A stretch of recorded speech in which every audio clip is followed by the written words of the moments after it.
퇴직금 통장을 처음 확인했을 때 나는 그 숫자가 크다고 생각했다. 35년을 바친 회사에서 받은 마지막 보상. 하지만 그건 착각이었다. 그 돈은 생각보다 빠르게 줄어들었고 나는 그제야 깨달았다. 노후란 생각보다 길고 돈은 생각보다 빠르게 사라진다는 것을.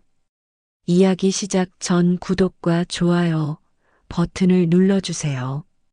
회사를 나온 지 일주일째 되던 날 나는 거실 소파에 앉아 하루 종일 시계만 바라보았다. 분침이 한 바퀴 돌고 또 한 바퀴 돌았다. 해야 할 일이 없었다. 아침에 눈을 떠도 출근할 곳이 없었고 저녁이 되어도 퇴근할 수 없었다. 나는 그저 하루를 소비하는 사람이 되어버렸다. 아내는 나를 걱정하는 눈빛으로 바라보았지만 무슨 말을 해야 할지 모르는 것 같았다. 우리는 30년을 함께 살았지만 이렇게 온종일 같은 공간에 있어 본 적은 없었다. 서로의 존재가 낯설고 어색했다. 매 식사 때마다 마주 앉았지만 나눌 이야기는 점점 줄어들었다. 첫 번째 균열은 사소한 것에서 시작되었다. 딸이 전화를 걸어왔다. 목소리가 평소보다 조심스러웠다. 학원비가 예상보다 많이 나왔다는 이야기였다. 손주들 교육비. 나는 주저없이 송금했다. 100만 원. 퇴직금 통장에서 보면 작은 금액이었다. 그런데 그게 끝이 아니었다. 한 달 뒤 아들에게서 연락이 왔다. 회사 사정이 어려워져서 월급이 밀렸다는 내용이었다. 생활비가 부족하다고 했다. 나는 또 송금했다. 150만 원. 이번에도 망설이지 않았다. 자식이 힘들다는데 부모가 외면할 수는 없는 일 아닌가. 그렇게 석 달이 지났다. 통장 잔액은 처음보다 1,000만 원 가까이 줄어 있었다. 나는 그때야 불안해지기 시작했다. 이 속도라면 몇 년이나 버틸 수 있을까? 의료비는 나이가 들수록 늘어날 텐데. 집 수리비는 또 어떻게 하나? 갑작스러운 사고라도 나면. 아내에게 조심스럽게 말을 꺼냈다. 앞으로는 좀 신중하게 도와주자고. 우리도 살아야 하지 않겠느냐고. 아내는 차갑게 대답했다. 자식들이 힘들다는데 어쩌라는 거냐고. 우리가 아니면 누가 도와주겠느냐고. 나는 더 이상 말하지 못했다. 그 시선이 나를 이기적인 사람으로 만드는 것 같았다. 그해 겨울 딸에게서 다시 연락이 왔다. 이번에는 전세금 문제였다. 집주인이 갑자기 집을 팔겠다고 해서 이사를 가야 하는데 보증금이 5천만 원이나 부족하다고 했다. 나는 전화를 끊고 한참을 멍하니 앉아 있었다. 5천만 원. 내 퇴직금의 절반이 넘는 금액이었다. 아내는 당연하다는 듯 말했다. 손주들이 거리로 나앉을 수는 없지 않느냐고. 나는 결국 고개를 끄덕였다. 은행에 가서 정기예금을 깨고 남은 돈까지 모두 보냈다. 통장에는 2천만 원 남짓만 남았다. 그날 밤 나는 잠을 이루지 못했다. 천장을 바라보며 계산기를 두드렸다. 월 생활비 150만 원. 1년이면 1,800만 원. 2년도 버티기 힘든 금액이었다. 2달 뒤 아들에게서 또 연락이 왔다. 사업을 시작하고 싶다는 내용이었다. 지금 회사를 그만두고 독립하려면 초기 자금이 필요하다고 했다. 얼마냐고 물었더니 3천만 원이라고 했다. 나는 전화기를 들고 한참을 말없이 있었다. 아들은 기다렸다. 나는 천천히 입을 열었다. 지금은 어렵다고. 우리도 형편이 빠듯하다고. 전화 너머로 긴 침묵이 흘렀다.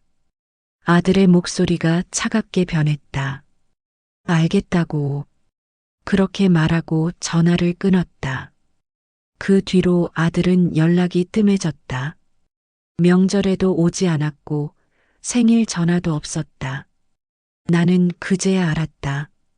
내가 도움을 줄 수 있을 때만 자식이었다는 것을. 그해 여름 건강검진 결과가 나왔다. 당뇨 전 단계, 고혈압, 그리고 무릎 관절의 이상 소견. 의사는 꾸준한 치료와 관리가 필요하다고 했다. 약값만 한 달에 10만 원이 넘었다. 나는 병원을 나와 약국 앞에서 한참을 서 있었다. 처방전을 손에 쥔 채로. 결국 약의 절반만 샀다. 꼭 필요한 것만. 나머지는 다음에 사기로 했다. 집에 돌아와 아내에게 말하지 않았다. 걱정시키고 싶지 않았다. 아니, 정확히는 또 돈 이야기를 꺼내고 싶지 않았다. 통장 잔액은 1,000만 원 아래로 떨어졌다. 나는 매일 아침 통장을 확인하는 습관이 생겼다. 숫자를 보며 계산했다. 오늘 하루 얼마를 썼나? 이번 달은 얼마가 남았나? 몇 달을 더 버틸 수 있나? 숫자는 정직했다. 그리고 냉정했다. 어느 날 아내가 시장에서 돌아와 말했다. 친구들이 제주도 여행을 간다며 같이 가자고 했다는 내용이었다. 비용은 1인당 80만 원 정도. 아내의 눈빛에는 기대가 담겨 있었다. 평생 일만 하다가 이제 좀 쉬고 싶다는 마음이 보였다. 나는 고개를 저었다. 지금은 힘들다고. 아내의 표정이 굳어졌다. 평생 당신 벌어온 돈 쓰면서 살았는데 이제 내가 한번 놀러 가겠다는 것도 안 되느냐고. 목소리가 떨렸다. 나는 대답하지 못했다. 통장 잔액을 보여줄 수도 없었고 자식들에게 퍼준 돈 이야기를 꺼낼 수도 없었다. 그날 밤 우리는 처음으로 등을 치고 잤다. 침대 양쪽 끝에서 서로의 체온도 느껴지지 않을 만큼 멀리. 나는 어둠 속에서 눈을 뜨고 있었다. 언제부터 이렇게 된 걸까? 언제부터 우리 사이에 돈이라는 벽이 생긴 걸까? 가을이 왔다. 난방비 고지서를 보고 나는 한숨을 쉬었다. 작년보다 2배 가까이 올랐다. 나는 보일러 온도를 낮추기 시작했다. 18도. 아내는 추워하며 옷을 껴입었다. 미안하다는 말을 삼켰다. 이미 우리 사이에는 말이 통하지 않았다. 친구들도 하나둘 멀어졌다. 골프 모임에 나가지 않았고 동창회도 빠졌다. 회비가 부담스러웠다. 아니, 정확히는 회비를 낼 여유가 없었다. 사람들은 처음엔 연락했지만 몇 번 거절하니 더 이상 부르지 않았다. 나는 그렇게 조용히 사라졌다. 통장 잔액이 500만 원 아래로 떨어졌을 때 나는 처음으로 일자리를 찾기 시작했다. 60이 넘은 나이에 받아줄 곳은 많지 않았다. 경비, 청소, 주차 관리. 선택지는 한정되어 있었다. 나는 결국 아파트 경비 자리에 지원했다. 면접 보는 날 나는 오랜만에 정장을 꺼내 입었다. 거울을 보니 낯선 사람이 서 있었다. 주름진 얼굴, 구부정한 어깨, 생기 없는 눈빛. 이게 나였나? 35년간 팀장으로, 부장으로 일했던 내가 맞나? 합격 통보를 받았다. 월급은 180만 원.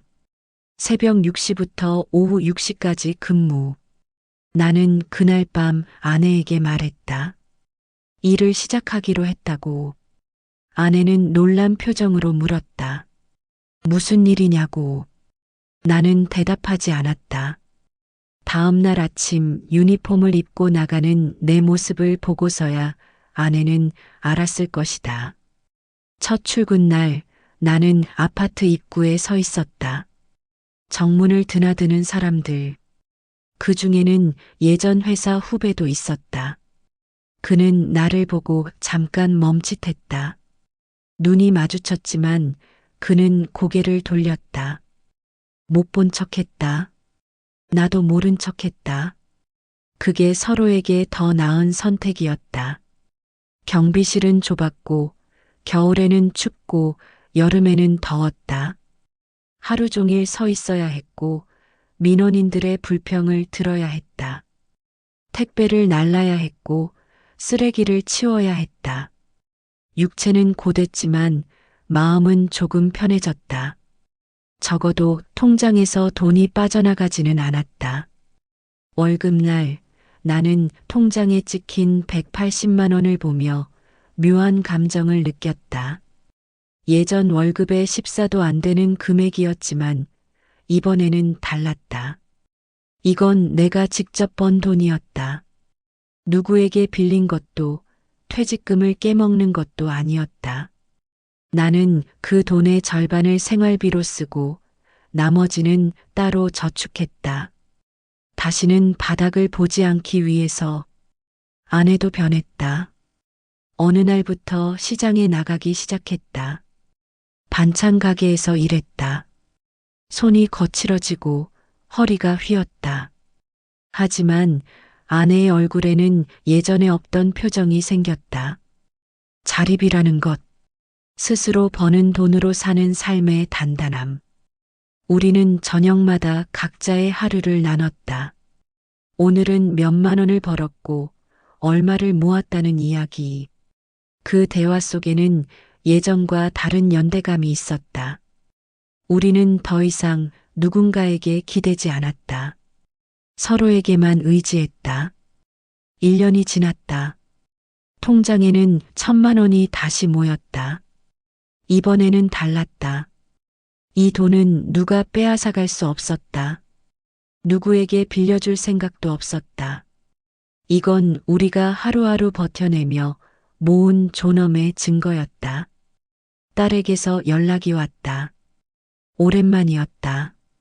목소리는 여전히 밝았지만 어딘가 어색했다. 안부를 묻고 손주들 이야기를 했다.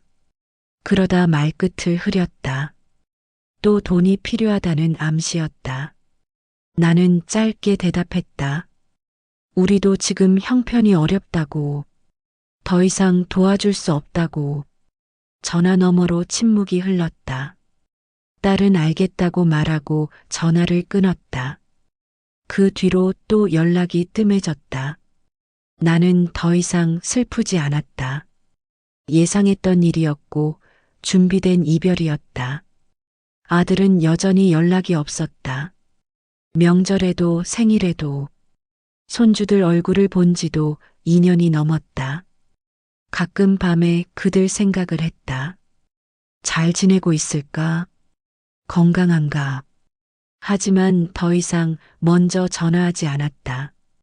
그들에게 나는 이미 필요 없는 존재가 되었다는 걸 알았다. 어느 날 아내가 말했다. 우리 둘이서 작은 여행이라도 다녀오자고. 제주도는 아니어도 좋으니 가까운 바닷가라도. 나는 통장을 확인했다. 여유가 있었다. 처음으로 우리를 위해 돈을 쓸 수 있었다. 동해 바닷가의 작은 펜션. 파도 소리를 들으며 아내와 나란히 앉아 있었다. 아내가 내 손을 잡았다. 손은 거칠었지만 따뜻했다. 우리는 오랜만에 웃었다. 누구를 위해서가 아니라 우리 자신을 위해서. 그날 밤 나는 깨달았다. 사랑이란 돈을 주는 것이 아니라 함께 버티는 것이었다. 가족이란 도와주는 것이 아니라 서로를 포기하지 않는 것이었다. 그리고 노후란 누군가에게 기대는 것이 아니라 스스로를 지켜내는 시간이었다. 2년이 더 지났다. 나는 여전히 경비실에 있었고 아내는 여전히 반찬 가게에 나갔다. 하지만 통장에는 5천만 원이 모였다. 적지 않은 금액이었다. 우리는 그 돈으로 작은 전셋집을 얻었다. 낡았지만 우리 것이었다. 누구에게 빌린 것도 담보로 잡힌 것도 아니었다. 집들이 날 아무도 초대하지 않았다. 아내와 단둘이 라면을 끓여 먹으며 막걸리를 나눴다. 화려하지 않았지만 이보다 더 값진 순간은 없었다. 우리는 스스로를 지켜냈다. 그것으로 충분했다. 어느 날 마트에서 우연히 옛 친구를 만났다. 그는 나를 알아보고 반갑게 인사했다. 요즘 뭐하고 지내냐는 물음에 나는 숨기지 않고 대답했다. 경비 일을 한다고. 친구는 잠시 멈칫했지만 곧 진심 어린 표정으로 말했다. 대단하다고. 그 나이에 일하는 게 쉽지 않을 텐데. 나는 그 말에 웃을 수 있었다. 예전 같았으면 부끄러워했을 것이다. 하지만 지금은 달랐다. 나는 내 노동을 부끄러워하지 않았다. 이건 생존이었고 존엄이었고 자립이었다. 70세가 되었다. 몸은 예전 같지 않았다. 무릎은 시큰거렸고 허리는 자주 아팠다. 하지만 나는 멈추지 않았다. 일할 수 있는 한 계속 일했다. 아내도 마찬가지였다. 우리는 서로를 보며 버텼다. 통장 잔액은 1억을 넘어섰다. 천천히 조금씩 하루하루 모은 돈이었다. 이 돈은 단순한 숫자가 아니었다. 우리가 살아온 증거였고 포기하지 않은 시간이었고 스스로를 지켜낸 자존심이었다. 어느 명절 딸에게서 연락이 왔다. 손주를 데리고 찾아가도 되겠느냐는 내용이었다. 나는 잠시 망설였다. 아내를 보았다. 아내는 조용히 고개를 끄덕였다. 우리는 그들을 맞이하기로 했다. 현관문이 열렸다. 손주는 훌쩍 커 있었다. 낯설었다. 딸은 어색하게 웃으며 인사했다. 우리는 거실에 둘러앉았다. 어색한 침묵이 흘렀다. 하지만 예전과는 달랐다. 나는 더 이상 그들의 눈치를 보지 않았다. 도와달라는 말을 기다리지도 않았다. 딸이 조심스럽게 말을 꺼냈다. 그동안 미안했다고. 부모님을 힘들게 해서. 나는 고개를 끄덕였다. 괜찮다고. 이제는 다 지나간 일이라고. 하지만 마음 깊은 곳에서는 알고 있었다. 관계는 예전으로 돌아갈 수 없다는 것을. 그들이 돌아간 후 아내가 말했다. 그래도 다행이라고. 살아서 얼굴이라도 볼 수 있어서. 나는 대답하지 않았다. 그저 창밖을 바라보았다. 해가 지고 있었다. 길었던 하루가 끝나가고 있었다. 밤이 되었다. 아내와 나란히 누워 천장을 바라보았다. 아내가 내 손을 잡았다. 따뜻했다. 우리는 말없이 그렇게 있었다. 말이 필요 없었다. 우리는 이미 알고 있었다. 끝까지 함께할 사람은 서로뿐이라는 것을. 나는 이제 안다. 나이 들면 친구도 가족도 아니다. 오직 자신을 지킬 수 있는 힘만이 남는다. 그 힘의 이름은 돈이다. 냉정하지만 진실이다. 감정이 아니라 생존의 문제다. 사랑한다는 말은 쉽다. 하지만 사랑만으로는 살 수 없다. 밥을 먹어야 하고 난방비를 내야 하고 약을 사야 한다. 그 모든 것의 기본은 돈이다. 돈이 있어야 존엄을 지킬 수 있고 선택할 수 있고 거절할 수 있다. 나는 자식들을 원망하지 않는다. 그들도 살기 바빴을 것이다. 다만 나는 배웠다. 누구에게도 기대지 않는 법을. 내가 나를 지키는 법을. 그것이 노년을 사는 유일한 방법이라는 것을 아내와 나는 오늘도 일어났다. 새벽 5시 어둠 속에서 옷을 입고 따뜻한 물 한 잔을 마셨다. 그리고 각자의 자리로 향했다. 이 하루를 버티면 또 하루치의 존엄을 지킬 수 있다. 그것으로 충분하다. 저녁이 되어 집으로 돌아왔다. 아내가 먼저 와 있었다. 식탁에는 소박한 저녁이 차려져 있었다. 된장찌개와 김치, 계란 한 개. 화려하지 않았지만 이보다 더 소중한 밥상은 없었다. 우리가 직접 번 돈으로 차린 식사였다. 밥을 먹으며 아내가 물었다. 오늘 하루 어땠냐고. 나는 대답했다. 괜찮았다고. 힘들었지만 버틸만 했다고. 아내도 고개를 끄덕였다. 우리는 서로를 위로할 필요가 없었다. 그저 함께 있다는 것만으로 충분했다. 식사를 마치고 거실에 앉았다. 텔레비전을 켜지 않았다. 전기료가 아까워서가 아니라 그저 고요함이 좋았다. 창밖으로 도시의 불빛이 보였다. 저 불빛 아래 수많은 사람들이 살아가고 있을 것이다. 각자의 무게를 지고 나는 통장을 꺼내 잔액을 확인했다. 습관이 되어버렸다. 숫자를 보며 안도했다. 이만큼은 지켜냈다고. 이만큼은 우리 것이라고. 누구도 가져갈 수 없는 우리만의 안전망. 아내가 조용히 말했다. 이제 그만 확인해도 되지 않겠냐고. 충분히 모았다고. 나는 고개를 저었다. 아직 부족하다고. 우리가 얼마나 더 살지 모르니까. 무슨 일이 일어날지 모르니까. 아내는 한숨을 쉬었다. 하지만 반박하지 않았다. 이해했다. 우리 둘 다 알고 있었다. 이 불안은 평생 사라지지 않을 것이라는 걸. 바닥을 본 사람은 다시는 바닥을 보고 싶지 않다. 그 공포는 평생 따라다닌다. 밤이 깊어졌다. 침대에 누웠다. 어둠 속에서 아내의 숨소리가 들렸다. 규칙적이고 고요했다. 나는 그 소리를 들으며 생각했다. 우리는 결국 살아남았다고. 무너지지 않았다고. 새벽이 왔다. 또다시 하루가 시작되었다. 나는 침대에서 일어나 창문을 열었다. 차가운 공기가 들어왔다. 깊게 숨을 들이마셨다. 살아있다는 감각. 아직 버틸 수 있다는 확신. 경비실로 향하는 길. 거리는 조용했다. 아직 사람들이 깨어나지 않은 시간. 나는 익숙한 길을 걸었다.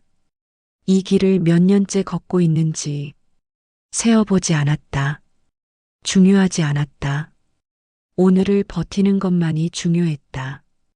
경비실에 도착해 불을 켰다. 작은 공간. 하지만 이곳이 내 자리였다. 누가 뭐라 하든 나는 이곳에서 내 존엄을 지키고 있었다. 하루 180만 원씩, 한 달에 180만 원씩, 그렇게 쌓아 올리는 우리의 노후. 첫 번째 입주민이 현관을 통과했다. 나는 고개를 숙여 인사했다. 상대방도 가볍게 고개를 끄덕였다. 우리는 서로를 몰랐다. 알 필요도 없었다. 각자의 삶을 살아가는 사람들. 스쳐 지나가는 관계. 하루가 지나갔다. 해가 저물었다. 나는 경비실을 나와 집으로 향했다. 피곤했다. 발이 무겁고 허리가 아팠다. 하지만 괜찮았다. 이 피로는 내가 하루를 버텨낸 증거였다. 살아있다는 증명이었다. 집에 도착했다. 아내가 문을 열어주었다. 고됐냐는 물음에 나는 고개를 저었다. 괜찮다고. 아내도 웃었다. 우리는 서로에게 거짓말하지 않았다. 힘들어도 힘들다고 하지 않았다. 그게 우리가 서로를 지키는 방법이었다. 저녁 식사를 했다. 소박한 반찬들. 하지만 맛있었다. 배고픔이 최고의 양념이라고 했던가. 우리는 먹을 수 있는 것에 감사했다. 굶지 않아도 되는 삶에 감사했다. 식사 후 아내가 말했다. 내일은 시장에 김장김치가 싸게 나온다고. 조금 사둘까? 나는 고개를 끄덕였다. 아끼면서도 살아야 했다. 먹는 것까지 줄일 수는 없었다. 건강을 잃으면 모든 것을 잃는다. 밤이 되었다.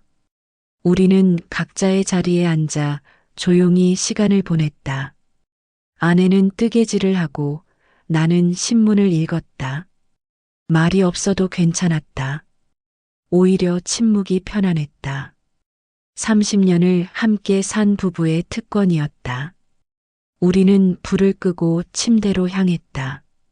어둠 속에서 아내가 내 손을 잡았다. 나는 그 손을 꼭 쥐었다. 말없이. 우리에게는 이 손길이면 충분했다. 이제 나는 안다. 노년이란 화려함이 아니라 버팀의 시간이라는 것을, 사랑이란 함께 쓰러지지 않는 것이라는 것을, 그리고 존엄이란 스스로를 지킬 수 있는 힘에서 나온다는 것을. 돈이 전부는 아니다. 하지만 돈 없이는 아무것도 지킬 수 없다. 이것이 내가 배운 가장 뼈아픈 진실이다. 70년을 살아보니 알겠다. 세상은 감정으로 돌아가지 않는다. 현실로 돌아간다. 그 현실의 이름은 돈이다. 나는 후회하지 않는다. 자식들에게 퍼준 돈도, 바닥을 본 시간도, 그 모든 것이 나를 여기까지 오게 했다. 이제 흔들리지 않고 단단하다. 아내와 나는 오늘도 살아남았다. 내일도 살아남을 것이다. 우리는 끝까지 서로를 지킬 것이다. 그것이 우리가 선택한 노년의 방식이다. 세상은 차갑다. 하지만 우리는 따뜻하다. 서로가 있기에, 이 작은 집이 있기에, 통장에 쌓인 숫자들이 있기에, 우리는 버틸 수 있다. 오늘도, 내일도, 그 다음 날도. 나이 들면 친구도 가족도 아니다. 오직 자기 자신뿐이다. 그리고 그 자신을 지킬 수 있는 유일한 무기는 돈이다. 이것이 내가 70년을 살아배운 진리다. 잔인하지만 진실이다. 외면하고 싶지만 현실이다. 나는 이제 이 진실을 부끄러워하지 않고 당당히 말한다. 노년을 준비하라고. 스스로를 지킬 힘을 키우라고. 누구에게도 기대지 말라고. 그것만이 존엄하게 늙는 유일한 방법이다. 노후 잠깐의 실수로 평생 일구어 놓은 것을 잃을 수도 있다는 것을 느낀다. 긴 이야기 들어주셔서 감사합니다. 구독과 좋아요 버튼을 눌러주세요. 사연 제작에 큰 힘이 됩니다.